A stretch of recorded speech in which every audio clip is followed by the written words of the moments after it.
हिंदुस्तान की सबसे बड़ी बैठक G20 समिट और भारत इसकी मेजबानी कर रहा है। कैसे खास ये रहने वाली है क्योंकि 2 दिन ये मीटिंग और जो विश्व गुरु हैं वो इसमें मौजूद रहने वाले हैं। तमाम जो बड़े शख्सियत हैं वो इसमें मौजूद रहने वाले हैं और लोगों के पहुंचने का सिलसिला भी शुरू हो गया है।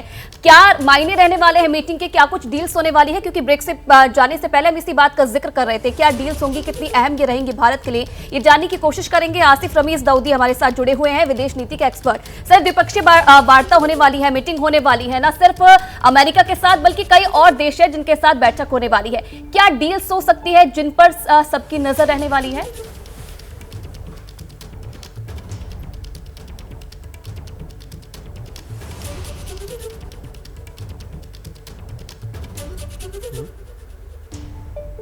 सबसे पहले मैं बताऊं कि 3 दिनों के अंदर जो 15 बायलैटरल्स होंगी, ठीक है, मल्टीलैटरल प्लेटफॉर्म पे पूरी दुनिया के जो सितारे हैं, पूरी दुनिया के सितारे भारत की ज़मीन पे हैं। मैं खुद बहुत एक्साइटेड हूँ एक प्राउड इंडियन होने के नाते।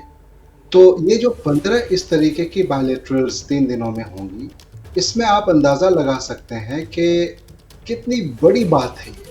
और इसमें बहुत सारे मुद्दे हैं। अभी जैसा एक सबसे जो बड़ी बात है वो ये है कि हम क्लाइमेट चेंज की बात कर रहे हैं और जो डेट्स है जिसमें लगभग 62 बिलियन और जो पुअर कंट्रीज़ हैं, ग्लोबल साउथ की जो प्रॉब्लम्स हैं, जो इश्यूज़ हैं जिसको इंडिया उजागर करने की कोशिश कर रहा है, उसमें लीड लेने की कोशिश कर रहा है, ग्लोबल साउथ का एक लीडर होने की तरफ पूरी तरह से भारत जो है वो आगे बढ़ रहा है।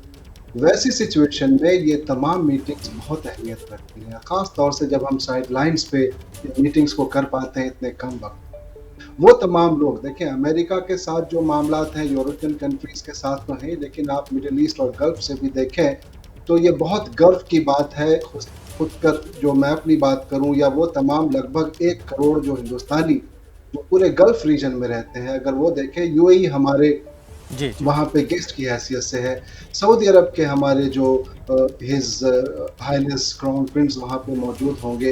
इससे अंदाज़ा लगाइए कि बहुत बड़ी बड़ी डील्स होने की पॉसिबिलिटीज़ हैं। और वो इसलिए जब हम कहते हैं कि जब कोई एक आमतौर से कहते हैं ना कि एक बचपन होता है और फिर इंसान बड़ा होता है और 18 साल का होता है तो वोट देने की राइट होता है हिंदुस्तान में हमारा। बिल्कुल। आज 18वीं इस मीटिंग में जिस तरीके से हमने देखा है, एक जो शबाब कहते हैं, जो यूथफुलनेस होती है, जो एक एनर्जी होती है, वो एनर्जी हिंदुस्तान ने स्मार्टली इस पूरे प्रेसिडेंसी में करके दिखाया। 200 से ज्यादा मीटिंग्स तो हुई, 125 कंट्रीज को एंगेज करने के बाद G20 के दूसरे भी जो अलग अलग मुल्क हैं उनको ग्लोबल बनाने की जो कोशिश रही, उसमें आप अंदाजा लगा सकते, बहुत बड़ी कामयाबी रही है इस लिहाज से जो आप बता रहे हैं दाऊदी साहब, और बहुत बड़ी डील्स होनी है ये भी आप कह रहे हैं। और गल्फ की जो स्थिति है उसमें भी भारत को बहुत लाभ हो सकता है इस समिट के जरिए। तो हमारे तमाम मेहमान हमारे साथ बने हुए हैं, दाऊदी साहब, त्रिपाठी साहब, गौरी जी, और इस विषय पर चर्चा जारी है। चूंकि समिट कल और परसों होने वाली है, तमाम मेहमान पहुंच रहे हैं। पत्रकारिता कोई इमोशन नहीं है, ना अपना कोई ज्ञान देना है और ना कोई विचार थोपना है। पत्रकारिता क्या है?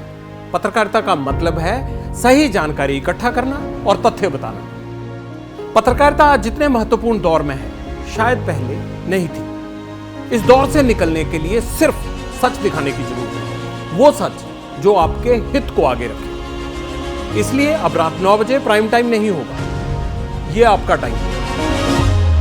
जगविंदर पटियाल के साथ देखिए पब्लिक इंटरेस्ट, सोमवार से शुक्रवार रात 9 बजे सिर्फ एबीपी न्यूज पर। एबीपी न्यूज आपको रखे आगे।